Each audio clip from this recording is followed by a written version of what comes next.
Hace mucho pensaba en el desamor y solo escribí esto.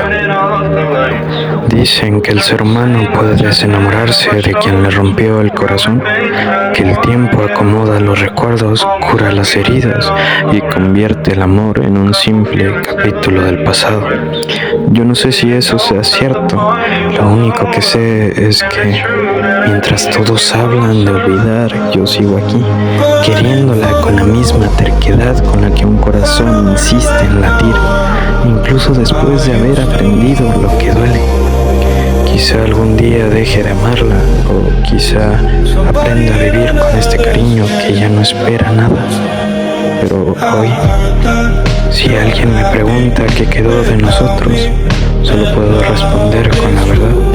Ella siguió su camino y yo sigo aquí, amándola como si fuera la primera vez.